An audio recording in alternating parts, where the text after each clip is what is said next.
Good afternoon, everyone. My name is Maria Waltmeyer, and I'm with the National Student Attendance Engagement and Success Center. Welcome to today's session number 3 titled, What We Learn About Data Systems in Early Warning Systems Designed for Districts and Schools. Please allow me to share some brief details about this session.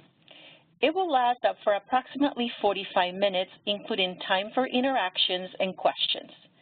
Our presenter is Paul Verstraete. Paul has a master's in teaching curriculum and a master's degree in educational technology from Michigan State University. Paul is a facilitator for the School and Students for Services Division at Talent Development Secondary Everyone Graduate Center at Johns Hopkins University. He has worked for JHU as an early warning systems facilitator, supporting middle and high school implementation of the model in various cities across the country. His work has concentrated on early warning systems and tier interventions. Nationally, Paul has provided professional development on dashboard data analysis, tier interventions, and use of common planning time. There will be multiple opportunities to enter questions via the chat function and discuss implications of information presented. Please feel free to log your questions and comments as Paul is presenting. If we do not have enough time to get through all the questions, we will reply to all participants by email within 5 to 7 days. We're going to be placing everyone on mute, and the session is recorded. Please know that you will receive a link of the recorded session. We encourage you to ask questions and share your comments.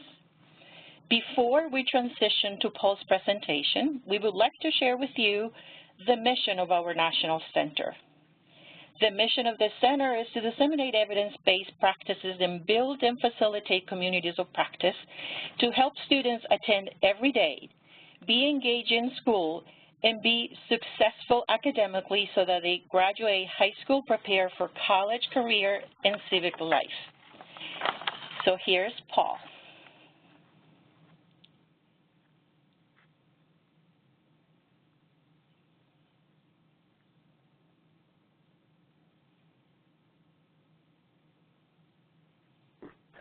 So, sorry about that, little technical issues. I thought I was talking on mute for a second. Okay, so thank you, Maria, for that introduction. I did want to add a little bit to my biography. Having worked for JHU for the past 6 years now, I've spent a lot of that time working on data. I'm the child of an art teacher and an accountant, so I love my data, but I love my data to be deep and meaningful. And so just happy to have a conversation for the next 45 minutes about deep and meaningful data and how to make sure that our data is deep and meaningful for our students and for their benefits.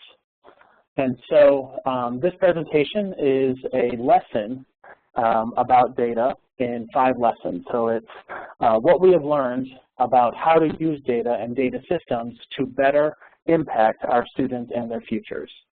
And so we have about 5 lessons we're going to go through. Please, again, type your questions into the chat box as we go. And so let's get started with those lessons. The first lesson, as a data person, I love data. I may have started out in the classroom. My career has turned a little bit more towards the spreadsheets direction over these past couple of years, but still in my mind is that classroom, looking out at my students and being able to find ways of impacting them as greatly as I can. And so when I talk about data and data systems, I'm talking about more than just the computer screen. When we talk about data systems, that's the first thing that comes to our mind is that computer screen that shows the data on it. I mean, you're all right now looking at your computer screens. So when we think of data systems, we think of that platform, the either web or individual desktop platforms that we use, anything from Excel to our district-wide student information systems. A lot of us, when we think about data systems, we think about that platform. And so I want to change that to when we think about data systems, we think about the processes in which we use data to better our students' lives. And so how do we take that data as educators? How do we integrate it into our daily activities to modify our teaching with it and support our students? So just to start off with this process over product conversation, I'm going to be focusing primarily on the process side, except for as the product can be used to inform that process. And when it comes to district data systems, your IT department and your IT professionals are better situated to let you know which data systems and which platforms are out there that best fit within your network and for your servers and things like that. So this conversation is going to focus mostly on that process. And when I say process, I want to make sure that I get across that I'm talking about a process that focuses on student impact, a process in which we can help our teachers, our parents, our counselors, administrators, district personnel, even the students themselves to improve their likely outcomes. So that is the goal. That is the goal of our data systems, is to make sure that we improve their likely outcomes, and that's that first lesson. The first lesson is whatever data system we're talking about, we want to make sure that we emphasize the process, the using of the data over the product itself. If teachers are more comfortable using Excel spreadsheets over using a fancy web-based data system, focusing on that process over the product is vital to making sure that data is used on a more regular basis. So that's that first lesson. The second lesson that I want to talk about is knowing your audience. So when we talk about data systems, we're talking about data that can be used by multiple people with multiple goals and multiple jobs. And so when we are evaluating data systems, when we are looking at how well those data systems are impacting our students, what we want to talk about are those audiences. And so the audiences that we have when it comes to our student information systems and our student data systems starts with the student themselves. Then it also includes our parents and our guardians for those students. The teachers are usually the most recognizable audience when it comes to student information. They are the ones who are working most directly with the students, teaching and learning situations. Then it moves up to the school itself, where we're including administrators, counselors, social workers, those support personnel that are organized around the classroom, around the students. And then finally, we have the district, the people that are generally the ones who decide which data systems school districts will use. And when I mean that they're deciding which data systems that school districts will use, I mean those student information systems that they use, where that information is inputted into the system about the students. The problem with that situation, not that it isn't, the administrators have that wonderful global perspective of every school in the district, and that's an important perspective to have when thinking about which data systems, both the platform and the process to implement for your schools and your students. But it's also important that we think about all of the audience and that chain down to the student and including the students, making sure that the data systems are, the platforms are usable at each of those audiences to make sure that we have our greatest impact. It gets back to that old trite saying about the forest and the trees. It's important to have both perspectives when we're talking about all of our students versus a single student that we are trying to support and increase their likelihood of graduation. And so once we have our audiences in mind, it's important then to move on to that data for action. Just like I said at the beginning, the data systems that we have out there need to focus on ways in which we can improve our students. I think I've said that at least 3 or 4 times so far, in that if we have a data system, both the platform and the process of people, in which we are talking about data and organize ourselves around data, in which that data is never actually used to work with the students, then we have missed the point entirely of a data-based system. And so this third lesson of making sure that we have data for action is one of the most vital ones, in that all along this entire chain, of audiences, each of them has a different perspective on how to use that data. And our data system needs to take each audience into account, their goals and their needs for that data system, starting with the students themselves. The students are the generators of data. They are the ones whose attendance that we put into the system. They are the ones whose behavior referrals we put into the system. They are the ones whose grades we put into the system, proficiency scores we put into the system. They are the generators of that data. And so we need to be able to make sure that our data system is able to capture that data in as easy a format as possible. So that way we can then move on to our other users of the data, which we have our parents and guardians as concerned monitors. In many ways, they are looking at their students' data, the report card specifically. They are looking at that to make sure when they look at that report card, they don't see any issues.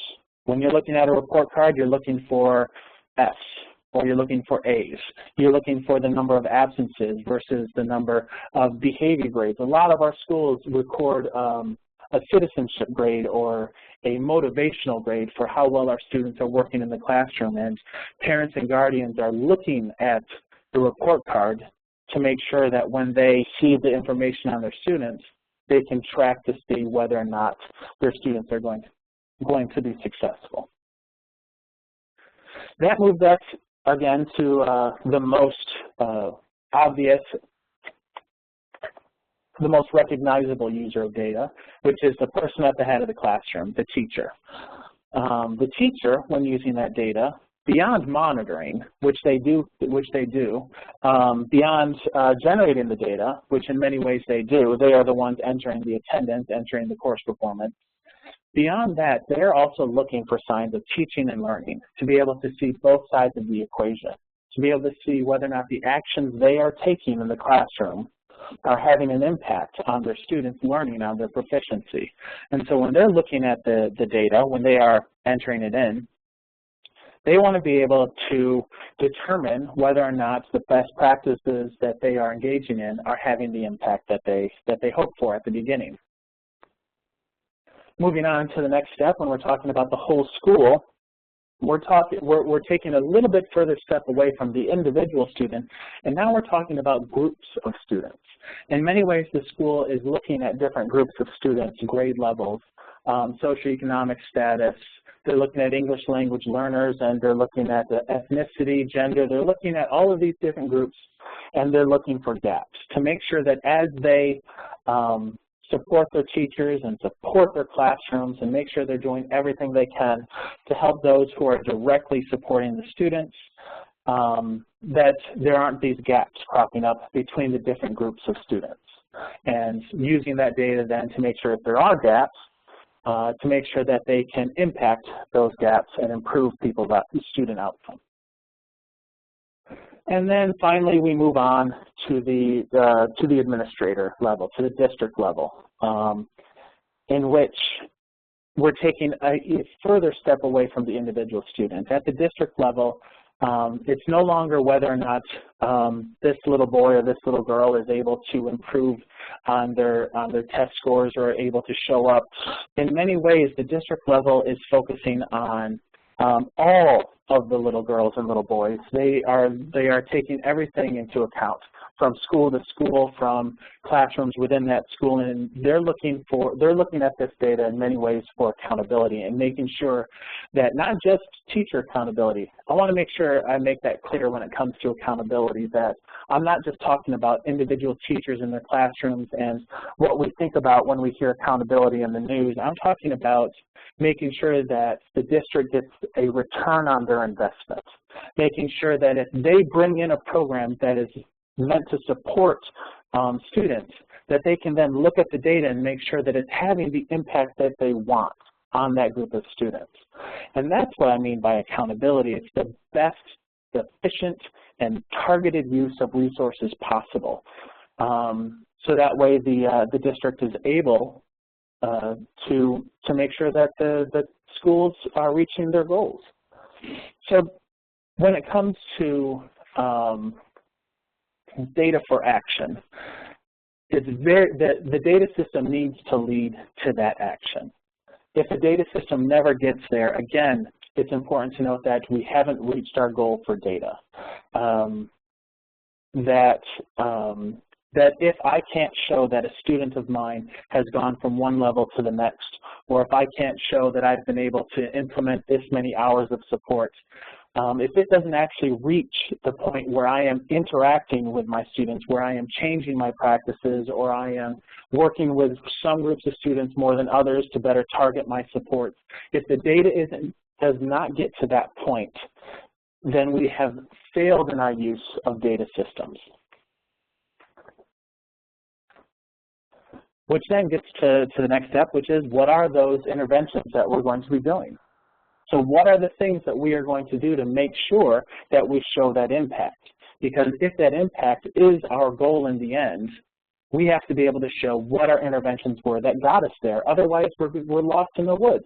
Going back to that forest and trees metaphor, we're lost not knowing where we are and where we hope to be. So we need to make sure that the interventions that we are implementing for the students, that we track that we make sure that we keep an eye on all the work that we're doing. So the interventions themselves, the support for students, the best practices that we use in the classroom, the programs that we bring in, that we need to make sure that we track that data. And that gets us to making sure that what we're doing is working, to that accountability piece. And so I'm going to spend a little bit of time on this matrix up here, because this is one of the most important parts of a data system.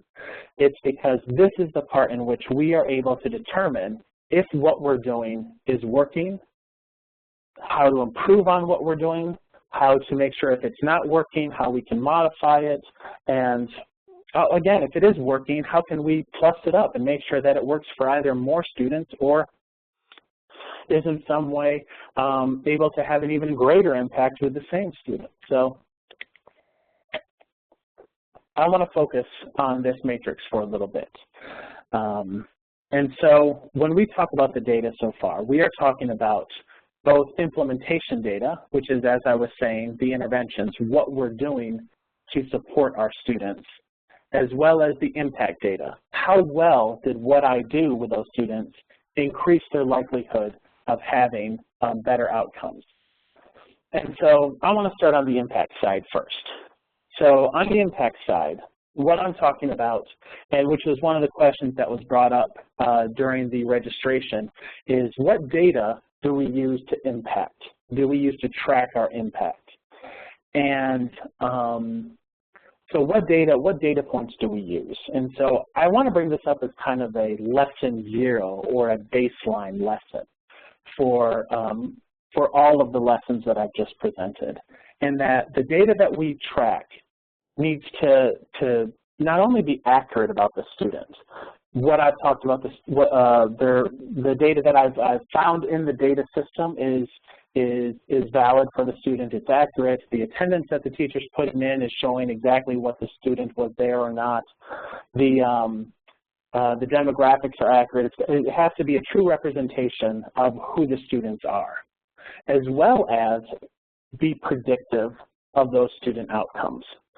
So data that can not only describe what's going on with the student now, but also what their likely outcomes are for the future is the best kind of impact data to track, because not only does it help you know what's going on now, but it helps you know, looking in your students' futures, whether or not they will be successful after they leave your classroom or your schools. And so the best data for this that I have seen is engagement data, is the early warning indicator data, which is attendance, behavior, and course performance. In other words, it's showing up, knowing how to act, and doing the work. This data is the most basic of student success, because it's the most basic of any type of success. If I show up, act right, and do the work, I'm going to be successful at what I'm doing. Just like with students who show up, act right, and do the work in class, they are going to be successful. And so every day that they are able to show up, do the work, and act right, creates a track record of success, a habit of success that will follow them into the future. And so when I'm talking about impact, that engagement data of attendance, behavior, and course performance is the best way to be able to track whether or not what you've done works, because it will predict the students' futures. It'll predict whether or not they are going to make it to that graduation day and walk across that stage. And so that's what I'm referring to when I talk about high impact. Sorry to take a brief detour there. So what we want with impact is we want to show that they weren't showing up a lot and now they are showing up a lot. Or they were having behavior problems and they're no longer having behavior problems. They were failing their classes and they are now no longer failing their classes. So that's the difference between high and low impact when I'm talking about engagement data. So that's on the left-hand side of our matrix. Up at the top, we're talking about implementation data. Implementation is what I've done to make sure that the student shows up, acts right, and does their work. So I'm talking about all of the programs we bring in, all of the best practices we do with our students, all of the one-on-one conversations, the mentors, the social workers, all of those things that we do to make sure our students succeed. That's the implementation data. And where the low and high of each of those meets is it has a school and a student and a teacher trying to figure out different ways of moving forward. So let me talk about what I mean by that by talking about the upper right-hand corner. High implementation and high impact. This is where, whenever we do anything, we want to reach. It means that with high implementation, I've done everything that I said I was going to do. And with high impact, I had a goal that I set out to reach, and I've reached it. And so that is, so when we call home with parents, when we have one-on-one conversations with our students, when we are doing tutoring with our students, the better we do that intervention, the higher the impact will be. That is that upper right-hand corner box. That's where we're trying to reach. That's number one goal for any intervention program. Then we move into the upper left-hand corner, where we have high impact but low implementation. I like to think of this as the second best, because if our goal is high impact, to get kids to show up more, act right more, and do the work more, then somehow we've reached it here, meaning our kids are have better outcomes. We're not exactly certain how we've reached that, because the things that we said we were going to do that we hope to have this impact, we didn't do very well, but we still saw growth. And so this is where we have to do a little bit of research and find out what did happen to be able to create that impact. And whatever that was, if it's possible to replicate it and continue using it. Was there a part of the implementation that had this wonderful impact, and therefore we can just carve away the excess and focus on that one thing that had that impact? And so this is where, when you have that mismatch, you want to try and find out why. The third box, the lower left, where we have low impact and low implementation, this is the beginning of our non-desirable outcomes, because again, the focus is on having better outcomes for our students. And so with low impact, we have we don't have better outcomes for our students. But the good thing here, if you can say that there's a good thing when you have low impact, is that because we weren't able to do the things that we said we were going to do, it's an argument for trying to overcome whatever barriers came up. If we were going to try and make sure we had phone calls home with every single student the first time that they were absent, but for some reason, maybe because phone numbers were inaccurate in the system, or maybe because there wasn't time at the end of the day in which we were going to have these phone calls, whatever it was, a barrier came up to where we couldn't do the intervention we said we were going to do, and therefore we didn't have the impact we thought we were going to have. And so if we find ourselves in the low impact, low implementation box, what we want to do is to be able to make the argument for, well, if we are able to overcome those barriers and have high implementation, we will have high impact. We will move from the lower left to the upper right. And now we get to the worst box of all to be in, which is that lower right box, which is we've done everything that we said we were going to do. We've met all of our goals for implementation, made all of our phone calls, worked with all of the kids that we said we were going to work on, do all of the best practices we said we were going to do, and we did not reach the outcomes we wanted to reach. This is the most morally morale-deflating box to reach because it requires a rethinking of your assumptions.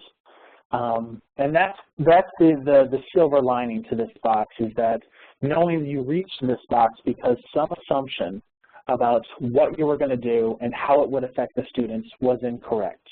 And if you could change that assumption and rework how you think about your impact, you will be able to move into one of the upper boxes. And so, again, that last box is the box that whenever we do anything, none of us ever want to get into. And so that's the matrix for overall implementation and impact. This is how we are able to determine if what we did worked. And this is done at every single level of that audience chain.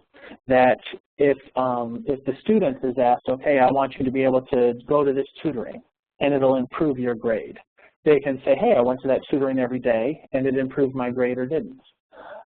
We can talk to parents during our parent-teacher conferences and say, if you do this with your students, then you will see the outcomes. The same with the teachers, the schools, and the districts.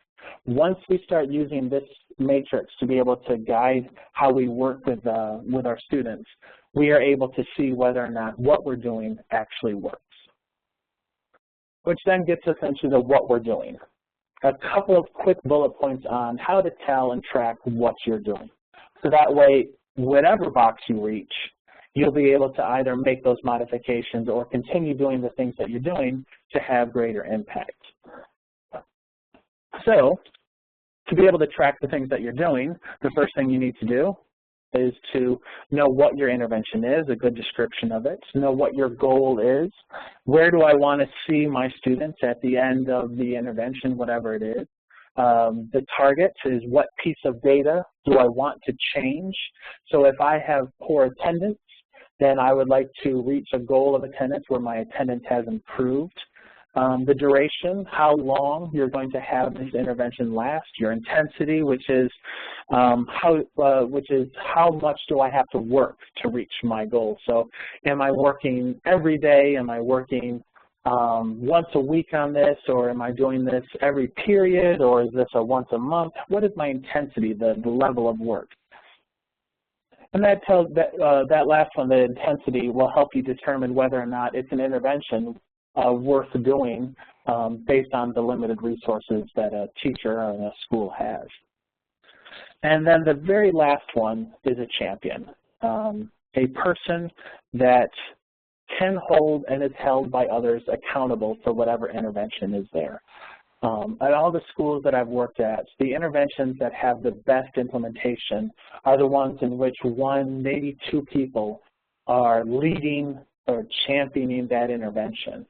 That they are doing the work to pull in other people to make sure that it gets done, that they are the ones making sure that the resources are available, that if we can have these one or two people that are championing intervention, it's more likely that you'll end up in that upper right-hand corner of our matrix. And that is interventions as data. That is lesson 4, which then gets us to our last lesson. Time as a precious resource. Time as a precious resource. When we are talking about interventions and when we are talking about analyzing data, a lot of times people are thinking of creating spreadsheets and creating graphs and tables and analyzing all of that data to see what's going on. Rarely do people think about the next step after that, the step that I've been talking about this entire time, which is the which is the action phase, which is the doing something to help our students phase, which is those phone calls home, the mentoring, the tutoring. And so I have this general guide for when I think about data versus action. And again, I need to point out that I am a data nerd, that I love data and enjoy data. It's, my dad, the accountant, once said that whenever he would fill out a person's tax return and all the numbers added up, he would get this little smile on his face. And I know I got that from him, and that whenever I would put my data together and all the numbers would add up and my graph would come up and it was great. I mean, I even turned the idea of talking and using data into a graph.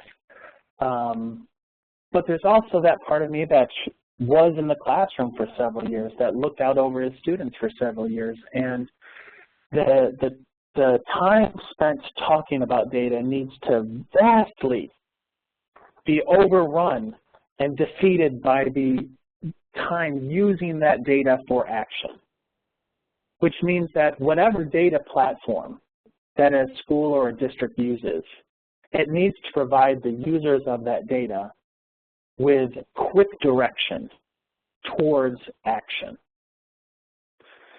That every minute that I am working on graphs and tables needs to be followed up by 20 minutes of using that data for action, for creating that impact with the students that I've been talking about, for making sure that their outcomes are improved. And so this is my reminder to not fall down that rabbit hole of making those pretty graphs and thinking about the size of the text and the color of the bar graphs and all of that, that when it comes to data, if we are spending more time talking about it than using it, again, we are on the wrong side of that equation. And so that gets me to one of my favorite quotes. I'm a big fan of quotes. That's the deep and meaningful side that I get from my mom, the art teacher, in that whatever data you do have, it is important that whatever we do what we can with it, wherever we are with it, with whoever we are with it, that nothing is ever going to be perfect with our data, that our data is going to bring up a ton of questions that we would rightly need to go and find answers to. But in the meantime, we still have those students that we're facing every day. And so before we spend our time trying to answer those questions, we need to make sure that those questions that come up, because every time you look at a graph, a question pops up about that graph, we need to ask ourselves whether or not answering that question is vital to me improving the outcomes for my students, is making sure that those students are going to walk across that stage on graduation day. And so, yes, when you look at a graph and a question comes up, try and find the answer to that question, but make sure that that answer doesn't get in the way of doing the work to help the kids.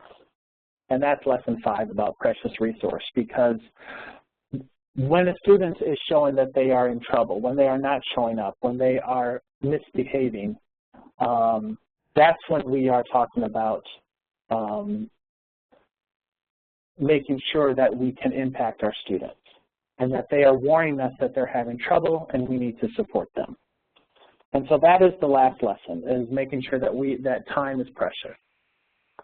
And so those are my 5 lessons for data, of making sure that when we look at data, we make sure that the process of using that data takes precedence, that making sure that we know who the data is for, and make sure that that data platform honors all of those audiences, that that data, however it is presented, is used for action, that we also have a place within our data systems for the work that we're doing to improve our students, not just the impact data, their attendance, behavior, course performance, proficiency, but also a place for the work that we're doing to help our students.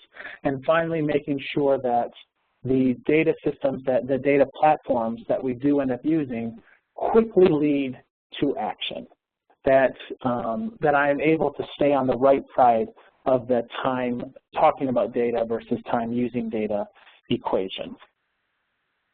All right, and that's a recap, which then gets us to the questions that were brought up at the registration time.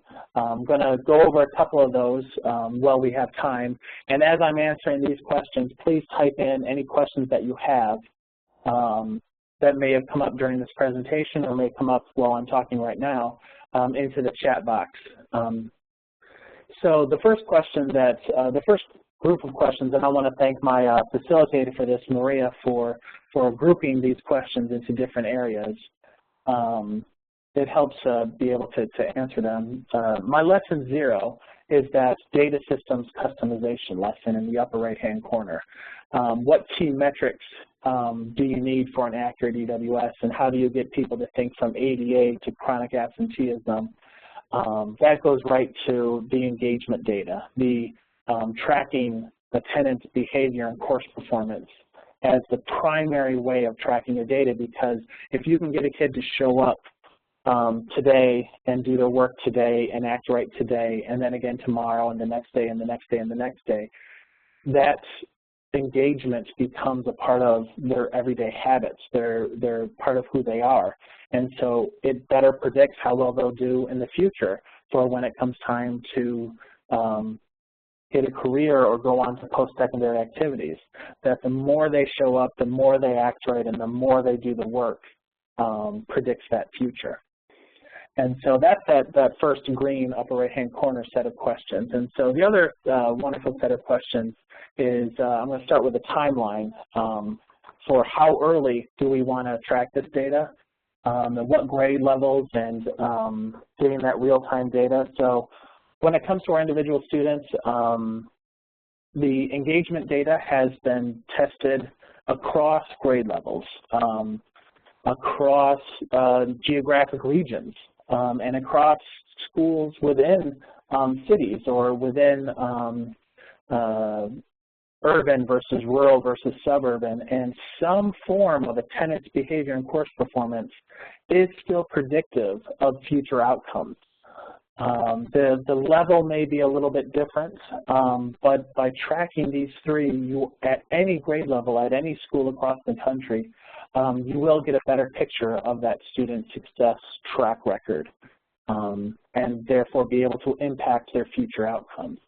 So, and when it comes to getting real-time data, one of my favorite stories about this is this one school who had who were able to export gradebook grades, and they were very happy to be able to export that, because that would mean that every single day they would know how that student is doing in that class. But the problem is that the gradebook grades were not accurate all the time. Because the school worked on a progress report, quarterly report, semester report system, the grades in the gradebook were only accurate leading up to progress reports, leading up to the quarterly reports, or leading up to the semester reports. And so whether or not they were able to get it real time actually hurt their ability to be able to identify the right students. So when it comes to getting real-time data, I would add one word to that, which is getting real-time accurate data. Attendance is one that generally you can get every day, and it is accurate. And the same thing for behavior, as long as you're putting referrals in regularly. Just so make sure that that is accurate. And yeah, I think that based on the time, I think we're coming up against the last bit of time. So if there are any questions that I wasn't able to get to here, please, I'd be happy to answer them. If you want, put your name in the chat and we'll reach out to you afterwards and make sure that any of your questions are answered after this presentation is done. And so at this point, I do want to turn it back over to Maria for the last couple of parts of our presentation today.